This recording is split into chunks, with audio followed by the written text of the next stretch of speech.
tardes.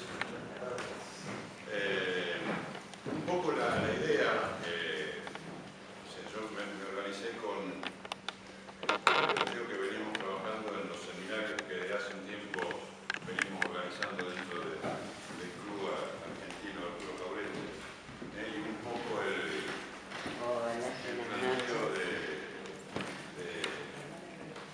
digamos, el tema de la charla es recuperar, o sea, la charla apunta a vincular a Caureche y a la geopolítica internacional. Entonces, recuperar un poco los dichos de Caureche, actualizarlos al día de hoy, plantear algún tipo de perspectiva y ver cómo podemos hacer algún tipo de cierre, ¿no?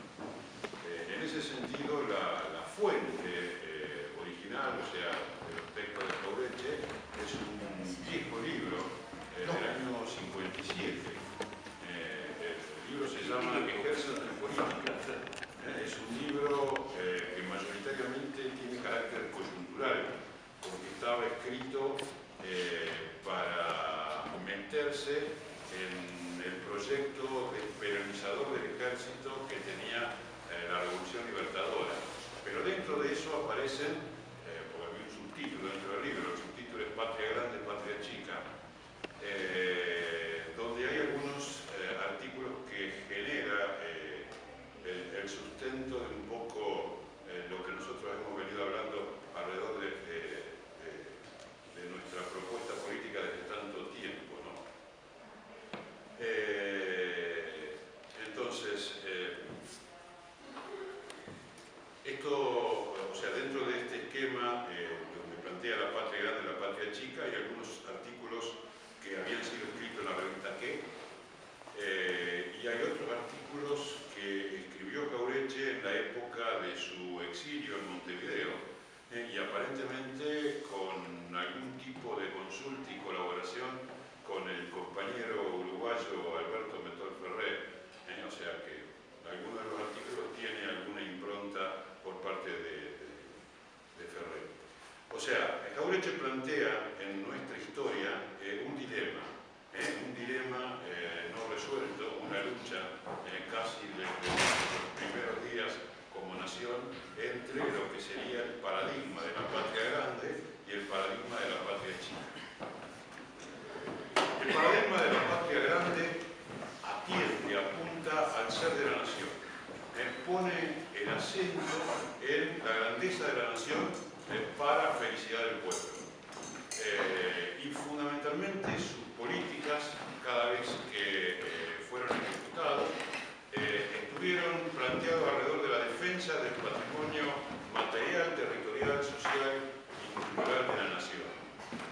Por el contrario, el paradigma de la patria chica es un planteo que nace desde el puerto.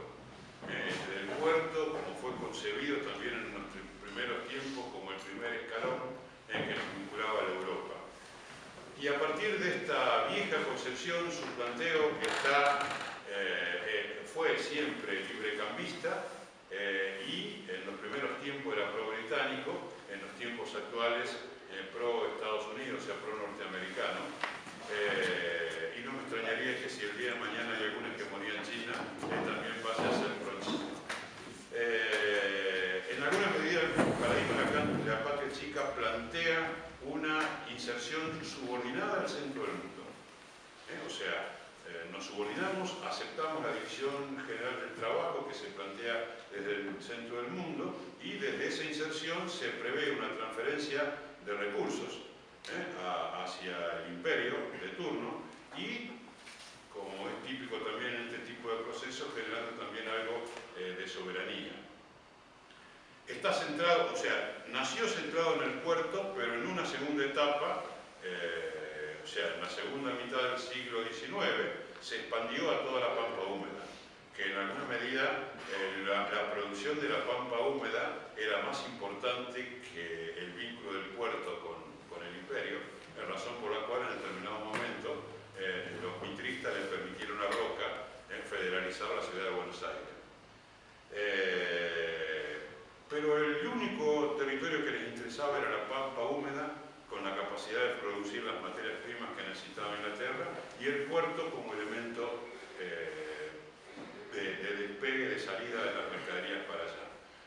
prácticamente esta concepción de la patria chica fue la base del desmembramiento de la gran nación latinoamericana.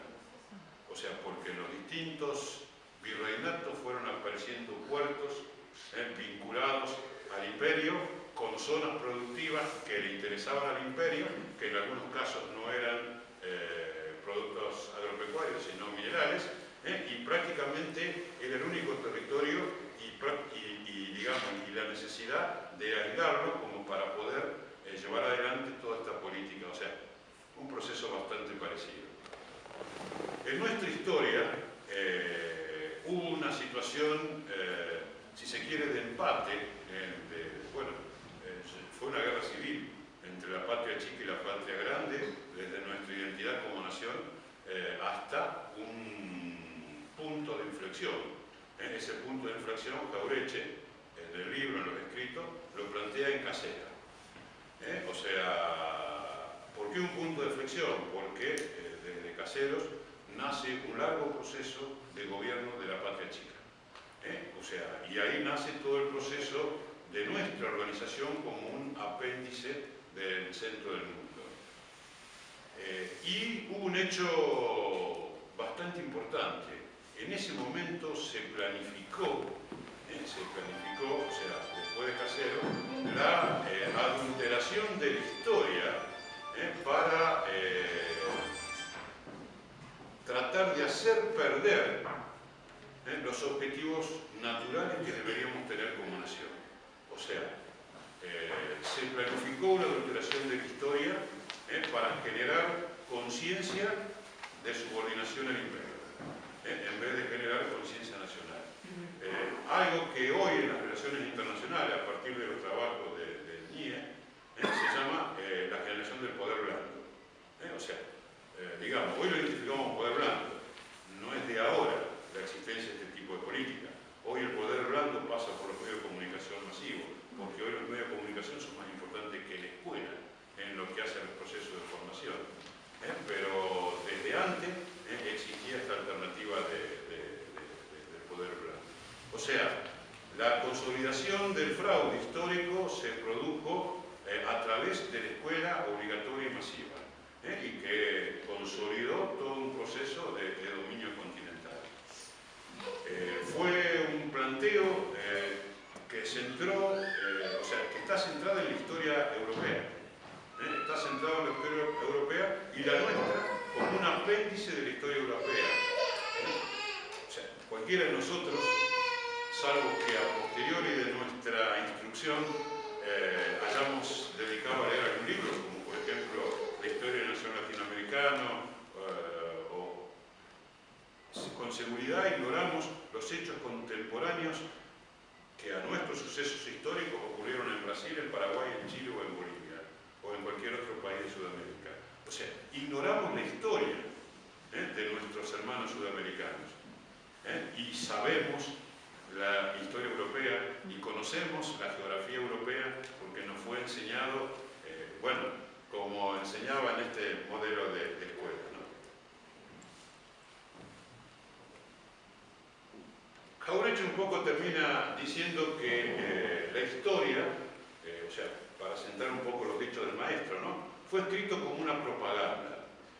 Y él transcribe una frase de Sarmiento, no me acuerdo ahora en qué texto estaba, donde Sarmiento decía: si es necesario mentir, que se mienta.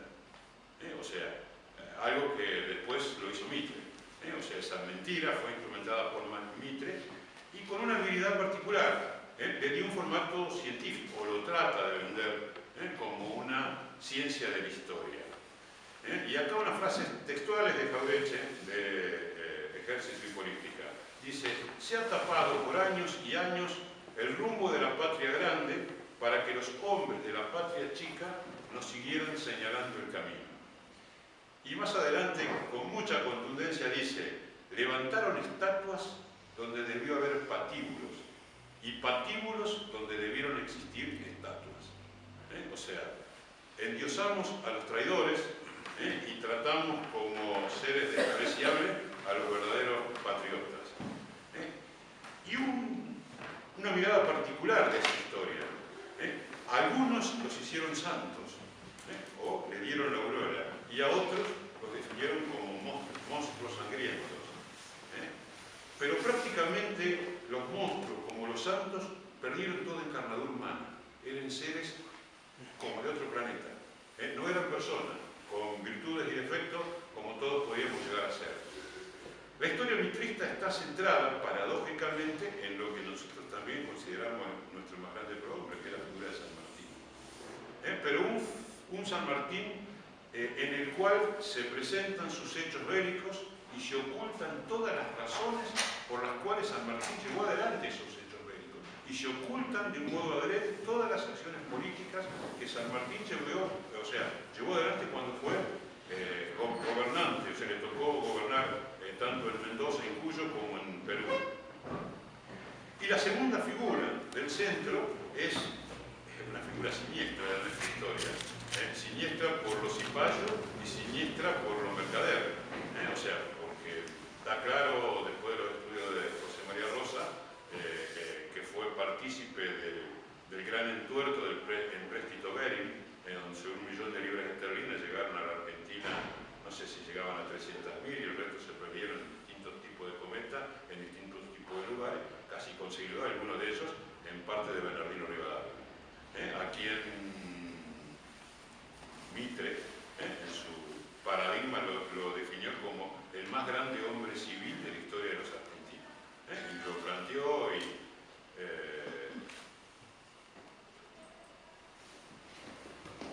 esta paradigma de la patria chica, este paradigma de la patria chica tuvo un correlato en el año 55. Los dictadores que derrocaron al gobierno democrático en el 55 trataron de, así como pintaron a Rosas como un monstruo, también como un monstruo Sarmiento a Perón.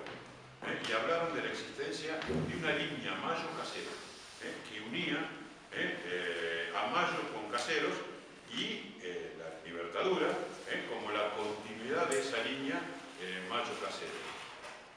Creo que tranquilamente podemos consultar con algunos de ellos y no van a tener problema en quienes gobiernan hoy identificarse a lo mejor con esa línea Mayo, Casero, Libertadura, gobierno actual.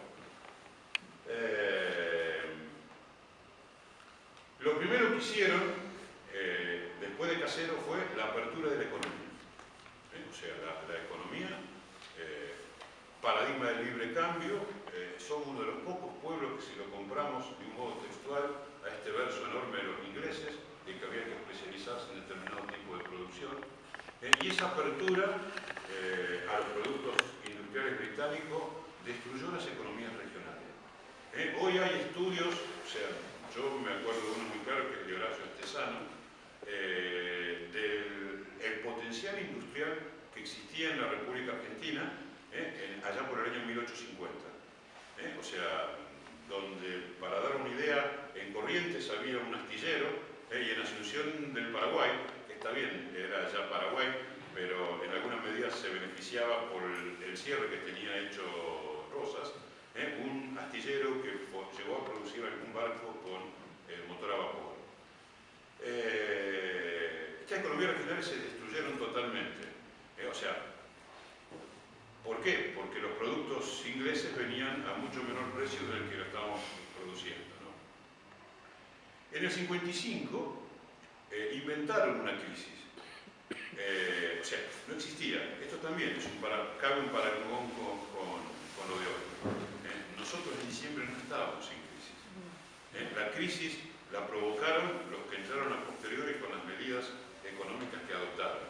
En el 55, como la situación todavía no era tan notoria, tuvieron que inventarla. Y para inventar la crisis trajeron a un prohombre de la economía que, fuera de esta circunstancia,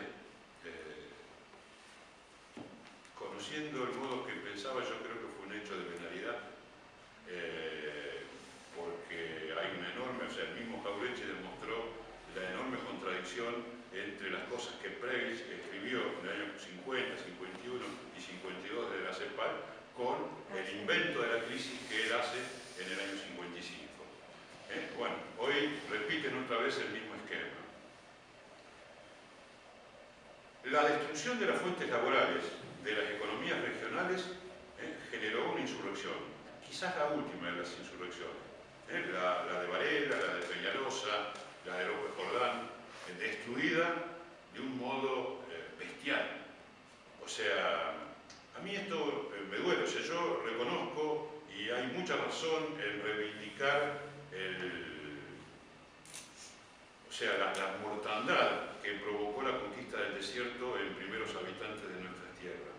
Pero posiblemente en este periodo, en 1860, 1870, la crueldad del ejército nacional en la destrucción de nuestros gauchos pudo haber sido superior al ejército de Roca en la destrucción de los aborígenes. Y esto medio como que después de esa corriente de historiadores, Aureche, Rosa, como que no volvió a ser tocado. Esto también hay que reivindicarlo como una de las masacres más importantes que pudieron haber habido. Pero la historia siempre tiene ese tipo de vericueto. Aquellos que sobrevivieron a las matanzas de Mitre y compañía, en determinado momento empezaron a migrar. Y en determinado momento aparecieron como cabecitas negras en la ciudad de Buenos Aires. Y en determinados momentos se transformaron. Jauretche decía que las montoneras eran el sindicato del gaucho. Se transformaron ahora ya en sindicalizados. Y en los autores del 17 de octubre, que en alguna medida fue el nacimiento nuestro. Esto es un poco la primera parte, el raconto del pensamiento del maestro. La segunda, traigámoslos al presente. O sea, tratemos de ver en qué estado está hoy la patria grande y la patria chica. Pero para esto, ¿qué está pasando en el mundo de hoy? Hoy prácticamente estamos viviendo un proceso, a mí me gusta llamarlo planetización, aunque quizás el más, planetización porque así lo identificaba Perón también. Quizás hoy el más usado es globalización. Y en esto hay un hecho real. Hay un adelanto tecnológico que ha producido un achicamiento del mundo. Hoy es imposible comunicarme en tiempo real con cualquier parte del mundo y en menos de 24 horas estar en las antípodas, o sea, lo cual nos da un contacto global. Y esto también genera un montón de cambios tecnológicos, económicos y sociales en el mundo. Es un fenómeno, el fenómeno de la planetización existe. Pero sobre este fenómeno real hay una interpretación ideológica que fundamentalmente fue desarrollada en la década del 90 desde una mirada liberal, apuntando a tratar de dar a entender que en el marco de este proceso de planetización no había alternativa a la globalización liberal. Hoy, a 25 años de este tipo de proceso, creo que ese planteo de la globalización hacia un mundo uno, un mundo identificado, o sea, en una sola potencia, que era la que sobrevivió a la Guerra Fría, posiblemente haya fracasado. Posiblemente no haya un mundo uno y que hay algunos signos, a pesar de que todavía estamos en algunas etapas de turbulencia, que parecerían estar trabajando, no tengo claro si hacia el multilateralismo o a una nueva bipolaridad. O sea, esta es un poco la señal. Pero para tratar de analizar el presente voy a retomar otro marco teórico, o sea, un marco, en realidad el autor es Marcelo Gullo. Marcelo Gullo plantea que en el mundo, en las distintas fases de evolución que ha tenido el capitalismo, se fueron dando distintas, él llama estructuras hegemónicas de poder. O sea, quizás España y Portugal fue la primera estructura hegemónica de poder, Inglaterra en primer lugar y después acompañada por Francia y Holanda la segunda. O sea, Estados Unidos y la Unión Soviética, si se quiere, así van configurándose estructuras hegemónicas de poder. En esto habla de un conjunto de naciones, de naciones que hoy deberíamos decir naciones y organizaciones con capacidad de tomar decisiones globales. Y troco un segundo concepto, el umbral del poder. El umbral del poder es la cantidad de poder necesario para poder entrar en la estructura hegemónica. O sea, ¿Qué requiere tener un Estado-nación o una organización para poder entrar en lo que sería la estructura hegemónica de poder? Esto ha ido evolucionando, o sea, en la época de Inglaterra, el umbral del poder era la capacidad industrial y el dominio de los mares. O sea, yo iba a ser una nación hegemónica en tanto y en cuanto tuviera capacidad industrial y dominara los mares. En esto, y quizás Gullo recoge algunas de las ideas de Methol Ferrer, el umbral del poder para el tiempo actual es la industrialización.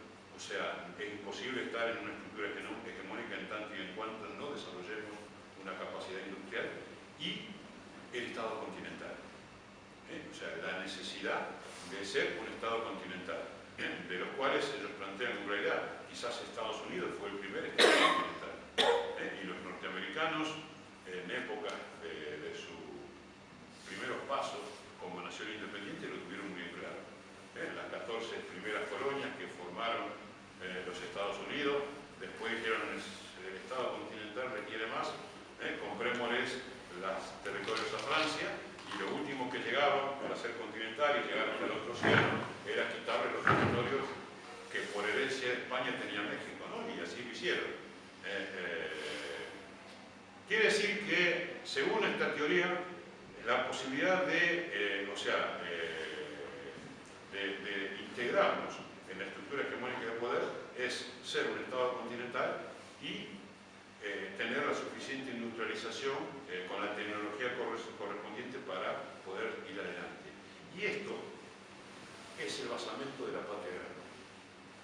Es el basamento, el basamento, la base, lo central del concepto de la patria grande que había hablado Jauretche. Podemos recorrer muchos personajes de la historia, por tiempo poquito. O sea, esto estaba muy claro en Artigas, cuando Artigas gobernó el Uruguay. Al poco tiempo de ser gobernante sancionó una norma que impedía el ingreso de productos industriales extranjeros cuando podían llegar a producirse en la propia banda oriental. Esto fue muy claro en San Martín. Él mismo, está bien, a lo mejor por la contingencia de la guerra, impulsó la industrialización. O sea, porque armó la industria que permitió armar el ejército, y a su vez las industrias complementarias que requerían la industria de los armamentos. Y lo complementó también con la defensa de ese tipo de industria, esto más claro cuando fue gobernante en el Perú. O sea, sancionó también normas que impidieran. También, si se quiere, fue muy claro con la ley de aduanas de 1836 de Rosas, que fue en alguna medida, permitió el desarrollo industrial que yo le decía hace un rato, con los astilleros en Corrientes y en Paraguay. Más claro Perón.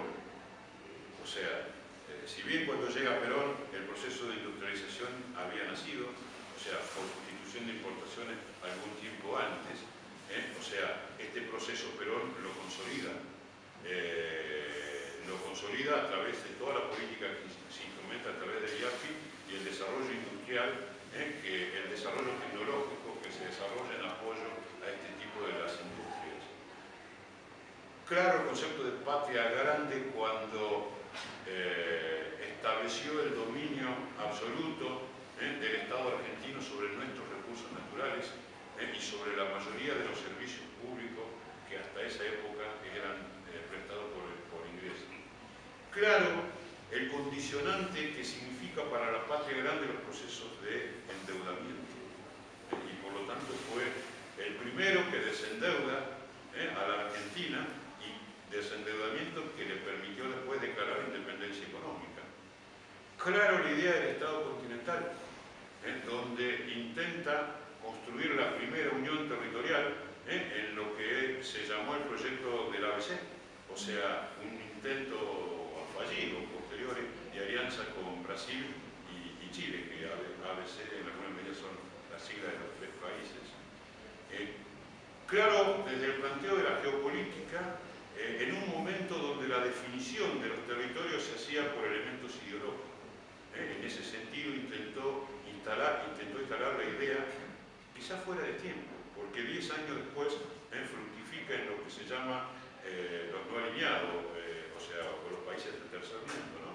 pero en alguna medida plantea el tema del tercerismo, o sea, como herramienta, como para ir generando poder blando si se quiere, que permita avanzar en el Estado continental.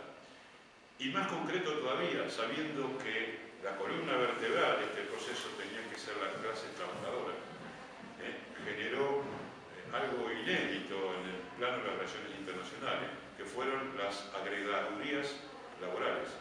En nuestras embajadas había un agregado laboral que estaban destinados a construir un proyecto de identificación con compañeros trabajadores de otros países, que inclusive hasta en algún momento no, que era Atlas, en ese proceso que se generaba. Y también en alguna medida está bastante claro este tema de la patria grande en algunos hechos de Héctor y Cristina. Quizás el más importante de estos hechos es el no al ALCA.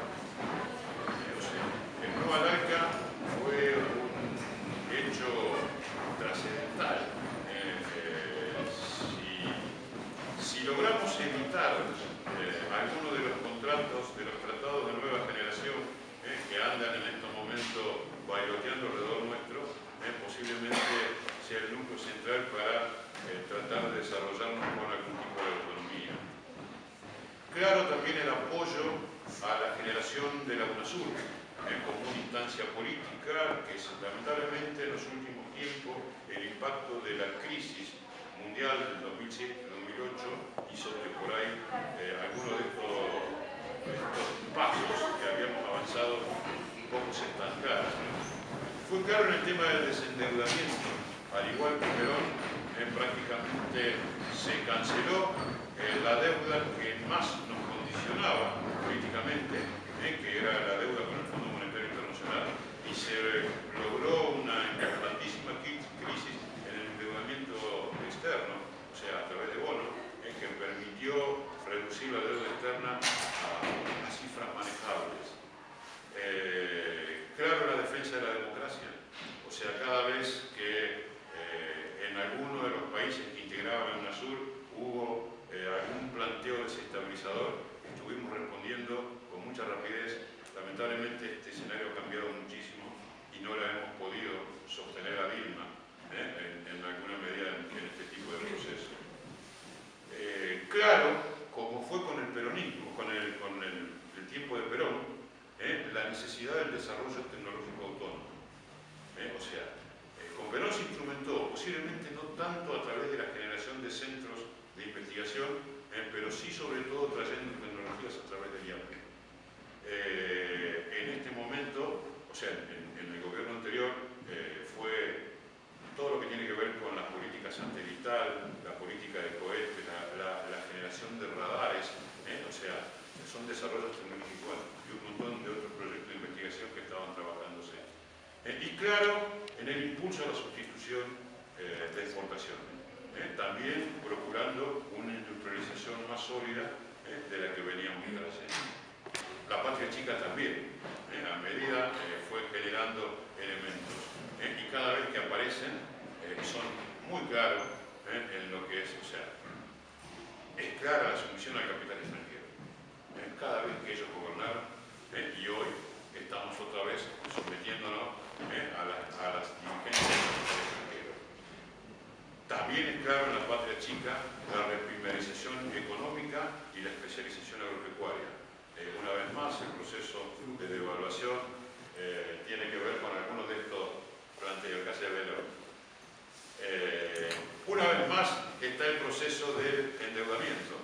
O sea, siempre que han gobernado nos han vuelto a endeudar, y siempre el tema de la deuda como fuerte componente que nos condiciona en nuestro planteo.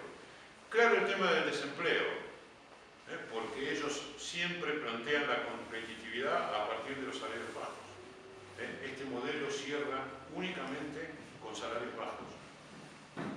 O sea, y para que haya salarios bajos es necesario que haya desempleo. Claro, en el ajuste presupuestario. Siempre que vienen a gobernar, entran a achicar el gasto Convalida el apoderamiento de gobiernos.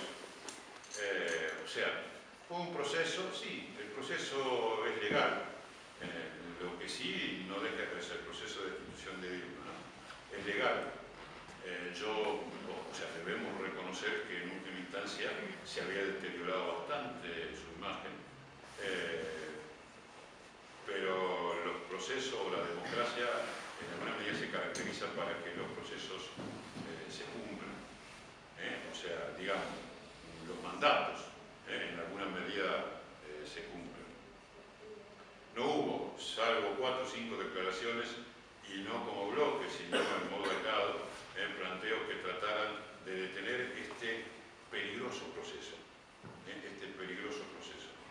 Porque ahora, si algún día nos planteamos el retorno, tenemos que asegurarnos de ganar con seguridad con más del 50% de los votos. Porque, muchachos, donde no tengamos la mayoría de las cámaras legisladoras, automáticamente se genera un proceso de destitución. O sea, esto es un poco lo que está generando y tiene un planteo dentro de los nuevos elementos de la patria chica. Los Estados Unidos lo han venido usando y forman parte de su nueva política de poder blando en las naciones que antes estaban en la Unión Soviética y que en la actualidad hacen de cerco a Rusia. En alguna medida han jugado ya planteos de destitución de gobiernos a partir de este tipo de procesos. Una vez más nos están planteando el desarrollo tecnológico como un gasto innecesario. Achiquémoslo. Una vez más el planteo de desregulación, privatizaciones, la aventura indiscriminada y la apuesta del desarrollo a partir de la inversión extranjera. Lamentablemente, la patria chica ha vuelto a gobernar. En algún momento con viso de tragedia. No hay motivo de la charla buscar el porqué. Sería importante, yo creo que hay que, en alguna medida, a pesar de que a veces pueden resultar dolorosos algunos de los planteos, creo que a todos nos cabe alguna cuota de responsabilidad en el recorrido, algunos más, otros menos, y vuelve el modelo ideológico de tanto tiempo, ahora con una novedad, aunque en algún momento, o sea, digamos, la patria chica no es la primera vez que llega por un proceso democrático. Anteriormente lo había hecho con el innombrable, con Carlitos. Pero la primera vez macaneando. O sea, planteó una cosa para hacer otra. La segunda vez ya había dicho. O sea, y había mostrado. Y aún así, como algo bastante parecido ahora, fue votado. Y fue algo, o sea, creo que son, si nos metemos, pero no me voy a pasar, son quizás más errores nuestros los que permitieron que la patria chica volviera a ser gobierno que los méritos de ellos para convencer a los otros. En un mundo, o sea, la patria chica vuelve a ser gobierno en un mundo donde todavía están vivos los coletazos de la crisis 2007-2008 que traen un repliegue de Estados Unidos sobre su antiguo territorio, descuidando algunos de los frentes que ocupaba globalmente y poniendo más atención desde hace unos 6 o 7 años en su viejo patio trasero, que en alguna medida en su afán global, para lo cual posiblemente el fuero, no militar, sino económico, no le dio, lo obligó al repliegue. Y en este repliegue volvieron como en los viejos tiempos a conspirar y en alguna medida están provocando algunos de los desequilibrios que en alguna medida hoy está vigente. ¿Qué es lo que está pasando? Estados Unidos quizás fue el que provocó la crisis, pero hoy por hoy parece estar saliendo. Poco, pero tiene algún tipo de crecimiento económico que sería indicador a lo mejor de quizás estar saliendo de ese proceso de crisis. Pero hasta cierto punto. O sea, para salvar a los crisis, para salvar la crisis, lo que hicieron fue salvar los bancos. Emitieron una enorme cantidad de dólares y con esos dólares respaldaron a los bancos que estaban quebrados, a los bancos y a las aseguradoras que estaban quebrados. Pero el endeudamiento quebrado no se solucionó. Y todavía en los Estados Unidos se siguen rematando viviendas, todavía en los Estados Unidos hay enorme, o sea, cada vez creciente cantidad de gente sin cobertura social. Hay un proceso de distribución regresiva del ingreso que normalmente golpea a las clases medias y a los pobres. Casi que podríamos decir que está convaleciente de la crisis. La Unión Europea está más grave. O sea, salvo Alemania, que crece poco, el resto prácticamente retrocede. Y lo más grave es que han implementado toda una serie de políticas desde el fundamentalismo neoliberal, que significa cada vez más pobreza para los pueblos europeos y cada vez menos soberanía para los estados que están integrando. Este proceso ha generado un proceso de profunda crisis política en algunos países, de los cuales quizás el más damnificado es España, donde después de haber tenido elecciones no logra conformar gobierno y posiblemente tengan que volver a repetir las elecciones, en un marco de un descrédito total de la política vieja y de una falta de convencimiento de la política nueva, o sea, de los nuevos grupos políticos que aparecen, que han sacado porcentajes interesantes de votos, pero que ninguno alcanza a conformar. La Unión Europea prácticamente está enfermo todavía con la crisis y quizás decadente, y posiblemente, no sé si alguna vez logrará recuperar el prestigio de la vieja Europa. China también fue afectada por la crisis, pero los chinos se les desaceleró el crecimiento, no están creciendo a sus famosas tasas chinas del 9 al 11%, pero China sigue creciendo y sigue creciendo casi al doble de las tasas de crecimiento de los países, o sea, al doble de la tasa de Alemania, al doble de la tasa de los Estados Unidos. Gran parte del crecimiento es un cambio del modelo, o sea, de crecer fundados en las exportaciones, cuando se empezaron a caer las exportaciones, porque los países dejaron de comprarle productos en el marco de la crisis, empezaron a virar hacia el mercado interno. Y en alguna medida están apuntando a este tipo de mecanismo para tener algún tipo de crecimiento. Crecimiento lento. Algunos datos para tomar en cuenta, porque los chinos, que muchas veces nos presentan como el paradigma de la apertura, sigue siendo el país que cada 5 años anuncia sus planes quinquenales y cada 5 años define sus metas políticas, y lo sintomático es que la mayoría de esas metas políticas las cumple. Y ya hace un plan y medio que China manifiesta su voluntad de ser autónomo en la generación de sus propios alimentos. ¿Qué significa eso? Que están previendo que toda la carne que necesitan y toda la proteína vegetal, abstenerlas eso mismo, porque poder alimentarse para los chinos sigue siendo un factor estratégico importante, por lo cual en un horizonte no muy lejano hay que pensar en la posibilidad de perder este mercado de productos nuestros semi-elaborados. Quizás no los primarios, quizás no el grano de soja, porque el grano de soja va a ir a ser el alimento para sus chanchos, pero posiblemente sí el pellet, sí el aceite de soja y algún otro tipo de producto similar que estamos elaborando. Los BRICS. Bueno, no hablemos de Brasil. La crisis le pega notoriamente, como nos pegó a nosotros. Yo creo que está bastante deteriorado.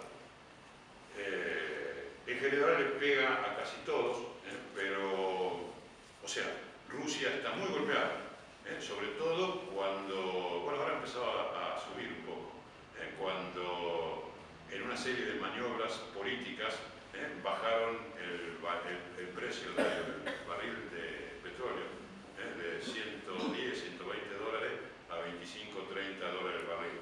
Ahora está en recuperación. El principal ingreso de divisa que tenía Rusia era el petróleo y lo afectó del mismo modo que afectó a Venezuela y que afectó a Ecuador y a los que son exportadores de petróleo.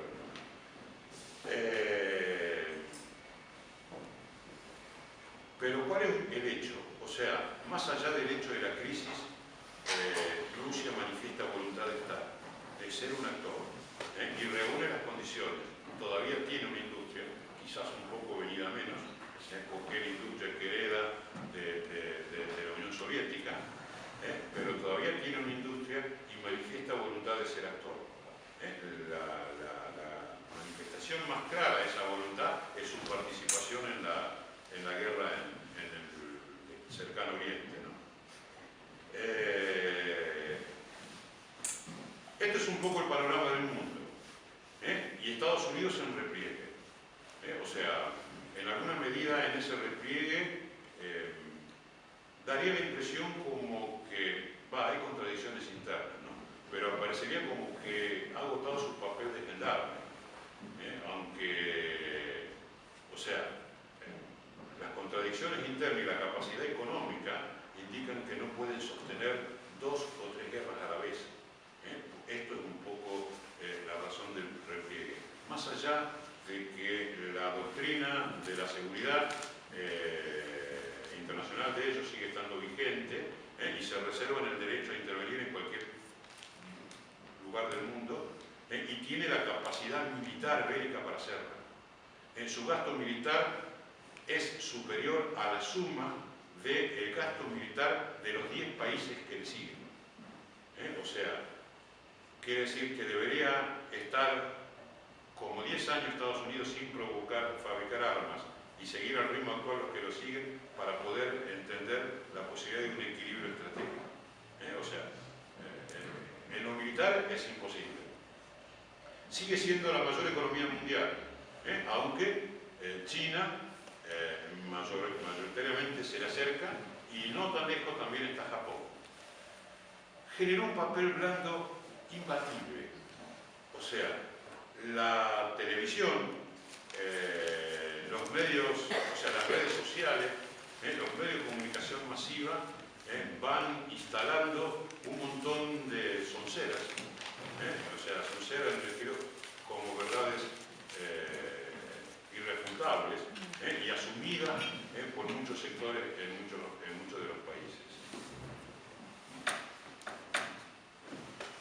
Este regreso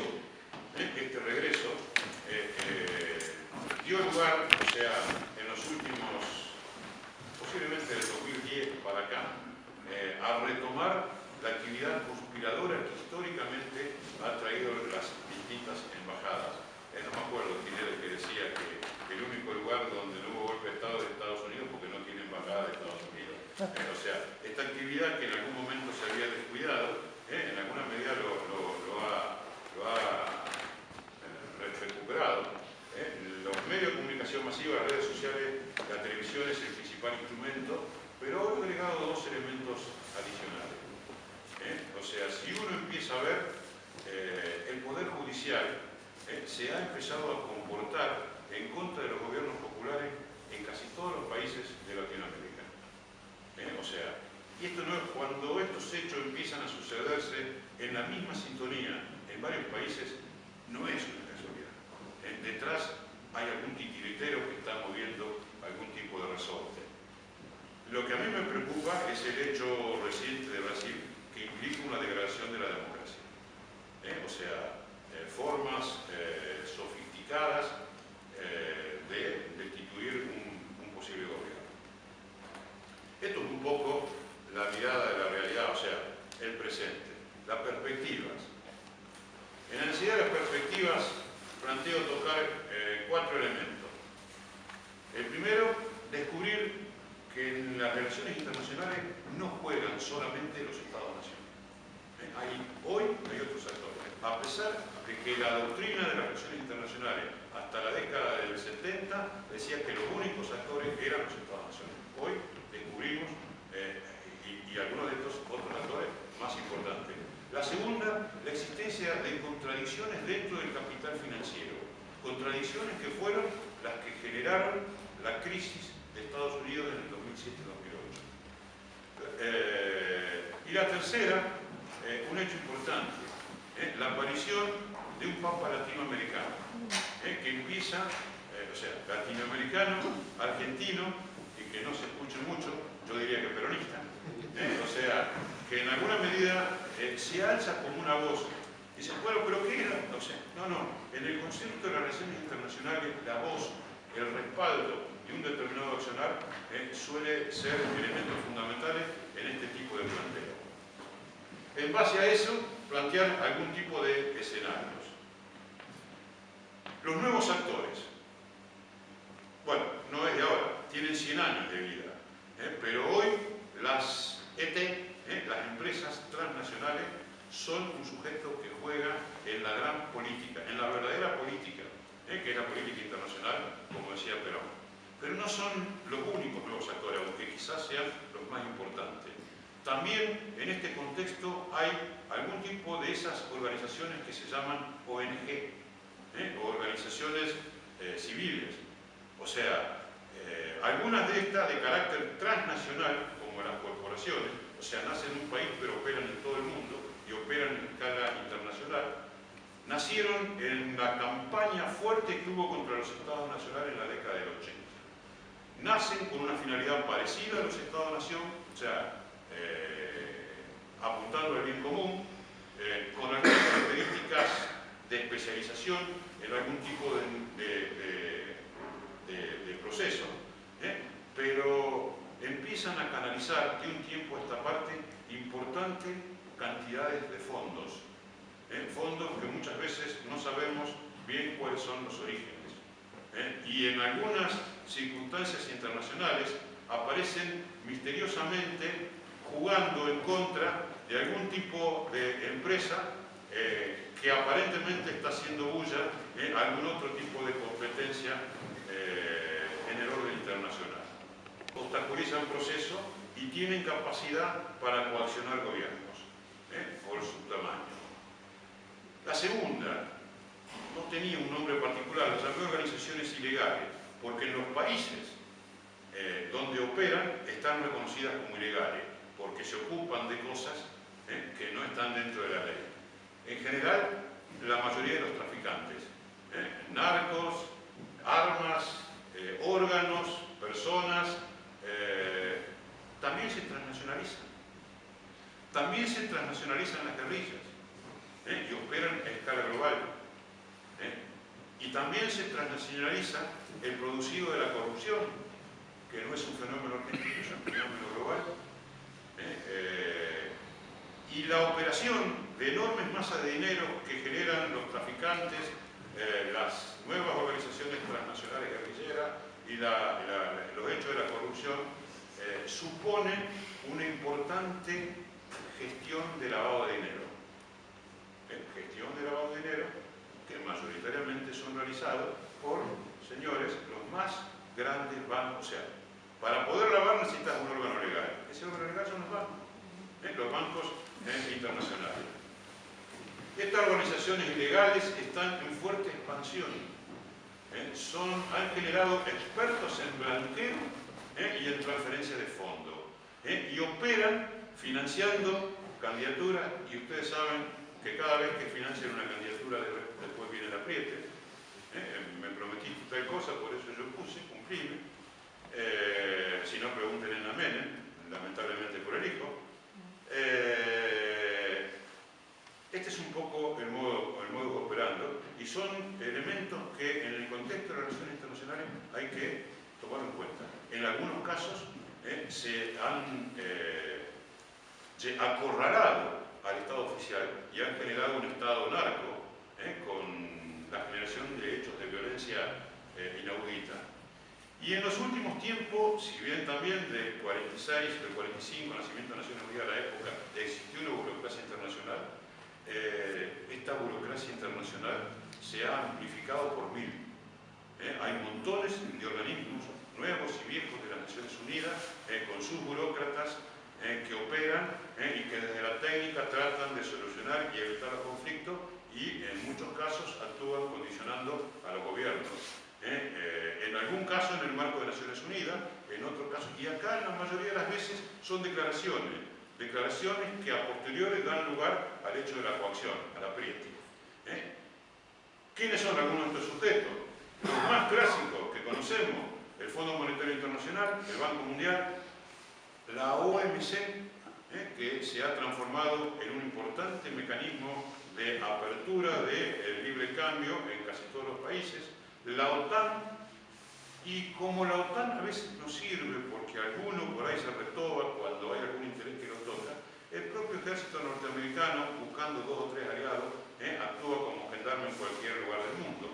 El foro de Davos, donde hace poco estuvo nuestro presidente, que es un centro donde las grandes corporaciones definen y dan planteos hacia adelante que, o sea, se actúa a través de declaraciones y la coacción. Las empresas transnacionales, cachito, aunque ya se está haciendo medio largo, ¿no? En una época, en la década de los 70, donde desde muchas disciplinas abordamos el tema de las empresas transnacionales. Después vino la debate de muchas de las teorías de aquel tiempo, y yo por ahí no conozco muchos estudios que hayan reactualizado y ayornado un poco este tema de las corporaciones transnacionales. Son organismos que por concentración, o sea, se concentran y cada vez son más grandes y ocupan más espacio en un determinado mercado, y por una enorme, son empresas flexibles, con una enorme capacidad de cambiar de un día para otro de un proceso, tienen y desarrollan estrategias que son autónomas e independientes de cualquier tipo de Estado. ¿Qué objetivos persiguen? ¿Qué objetivos persiguen? Yo este tema por ahí lo suelo tratar en mis encuentros como docente universitario, y le pregunto a estudiantes de licenciado en Administración: ¿dónde se da la lucha del marketing? ¿Dónde es la lucha? Y cualquiera de estos estudiantes licenciados en Administración dice: la lucha del marketing se da en la mente de los consumidores. ¿Cuál es el objetivo de las corporaciones transnacionales? Simplemente tomar la mente de los consumidores. ¿Para qué? Para vender, y en función de su venta, ampliar el tema del lucro. Y toda una estrategia de dominio, porque necesita que en ese proceso de crecimiento nadie los altere. ¿Cuáles son los medios? Fundamentalmente los medios que utilizan en su planteo son los medios de comunicación y la gestión estratégica. ¿Qué características tienen? Actúan a escala global, o sea, en gran escala, por lo tanto tienen rendimientos crecientes, cuando los economistas clásicos hablaban que en las empresas había rendimientos decrecientes. Esto no lo vamos a explicar, pero esto hace que cada vez tiendan a ampliar más su tamaño, porque cuando más amplíen su tamaño, más bajan su tamaño. O sea, por lo cual van a ser cada vez más grandes. Tiene un enorme poder de vinculación y de coacción. Un enorme, o sea, la más grande de estas corporaciones, que es Walmart, prácticamente en un ranking de ventas frente al PBI de países, estaría en el 10º lugar. O sea, quiere decir que la 10ª economía del mundo es una corporación transnacional. Y esto les da poder de coacción. ¿Qué es poder de coacción? Decirle a los presidentes: hacé tal cosa. Y si haces tal cosa, posiblemente tengas una recompensa. Y si no haces tal cosa, posiblemente tengas una guerra en contra, o un planteo desestabilizador. Es el principal campo donde se da el desarrollo científico-tecnológico. Y en algunos casos, en su desarrollo científico-tecnológico, utilizan hasta las universidades públicas. Y planean su desarrollo está a nivel estratégico global. Piensan en el globo como su espacio de actuación, no en un determinado país. Por lo tanto, las políticas nacionales quedan supeditados a lo global. Un hecho tampoco es nuevo. Ya François Perroux, allá por la década de los 60, fines de los 60, planteaba que las corporaciones transnacionales no compiten por precio. La competencia que estudiaron los economistas era que las empresas compiten a través del precio. No. Las corporaciones transnacionales acuerdan, se ponen de acuerdo en el precio. Y el modo de competencia que tienen a través de la publicidad. Y a través de la publicidad lo que generan es una enorme voluntad, intención de cada uno de nosotros por ir a tomar aquello que nos están manifestando como que es el elixir de la felicidad. Y esto lleva a una situación de consumismo que prácticamente significa un despilfarro notorio de los recursos. Cuando más nos incentiven al consumismo, más fuerte va a ser la presión sobre los recursos naturales. En un planeta donde muchos de los recursos naturales están dando signos de agotamiento. Gran parte del repliegue están vinculados al tema del agua. Los planteos de la Unión Europea de declarar mercancía al agua están hechos a partir del conocimiento de que se transforma en un recurso estratégico y ellos tienen poco. En algunos lugares han recurrido al alquiler de suelos y algunos países como China, Arabia Saudita alquilan suelo para producir en países ajenos mercaderías que ellos necesitan. Frente a este tema es válido recordar un hecho de otro maestro. Hoy hablé de Jauretche, quizás pero año 1973, discurso en la CGT, creo que fue a fines de junio del 73, o julio. Dice, ellos, centro del mundo, una estructura hegemónica de poder, se están quedando sin materias primas y están queriendo conservar como países satélites a aquellos que tengan las grandes reservas de comida y materia prima. Sigue. Ellos querrán que después nosotros trabajemos para darle a ellos de comer y para darle nuestra materia prima. ¿Por qué? Porque los países superdesarrollados son los pobres del futuro y los países infradesarrollados serán los ricos del futuro, que tendrán la materia prima y la comida suficiente. Sigue Perón.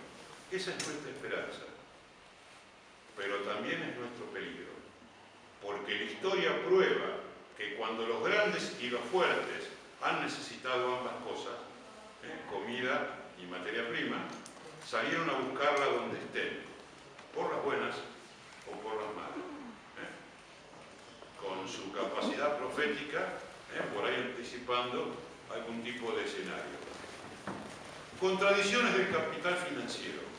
El capital financiero en la década del 70 se globalizó. O sea, se generó una masa de capitales que empezó a girar alrededor del mundo, colocándose para tratar más inversiones. En los últimos tiempos, esas formas de capital se empiezan a sofisticar, van creando una red financiera global con determinados centros en determinadas ciudades del planeta, recrean una figura que, si bien existía, pasa a ser el eje de la timba internacional que instaura, que son los bancos de inversión, generan nuevos mecanismos de títulos para seguir especulando y darle formas a la timba a través de fondos globales. O sea, fondos de distintos orígenes que se conforman en un fondo central con la finalidad de especular.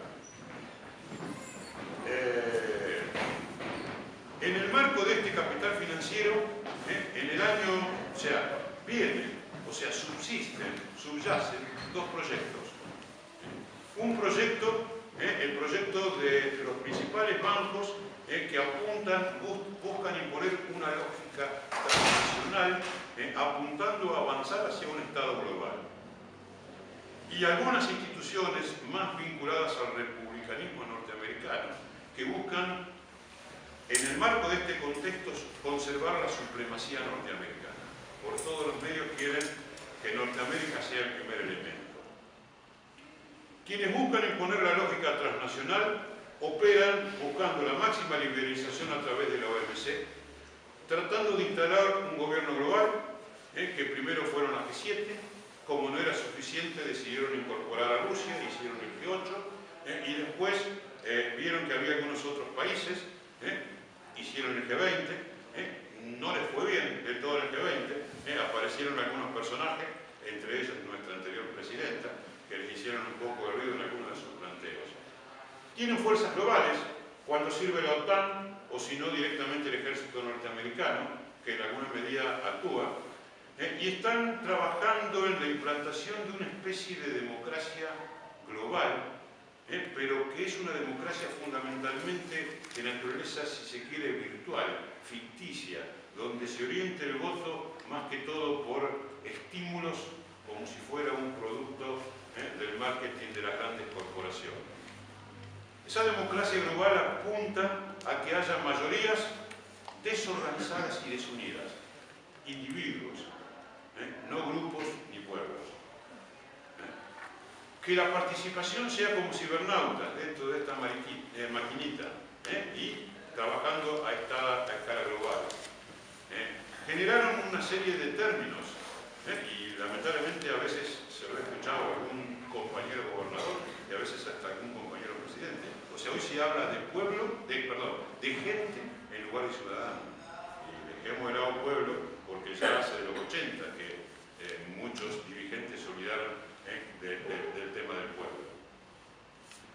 En términos de Amartya Sen, que es un economista social, están generando lo que él llama una serie de democracias taciturnas. Democracias tristes. Democracias tristes donde uno elige a alguien por lo que dijo, pero automáticamente se produce la alteración de ese mandato que le hemos dado cuando lo elegimos por lo que dijo. O sea, y esa alteración del mandato la mayoría de las veces está fundada en hechos de coacción o en hechos de corrupción. Y que está llevando a una forma de hacer política que la política que tiene que ser práctica, o sea, esencialmente pragmática, que fueron perdiendo los principios, fueron perdiendo los valores doctrinarios, solo se transforma en el marketing político, que es necesario hacerlo, porque la televisión, los medios llegan a todos lados, pero hacerlo sin olvidarnos que nosotros, por esencia, tenemos valores y tenemos una doctrina en alguna medida de atrás. Sin principios, sin doctrina, muchos de estos políticos son fácil presa del lobby, de la coacción y la corrupción por parte de los corruptores, en la mayoría de los casos, empresas. Nada impide que ese corruptor pueda ser una organización ilegal o a veces hasta una ONG. Y fácil presa de la manipulación que estos organismos hacen esencialmente a través de los medios de comunicación masivos y de las redes sociales. La democracia es triste porque nos da el derecho de elegir, pero nos quita el derecho de ser elegidos. Hoy por hoy solamente puede ser elegido a quien pone mucho dinero.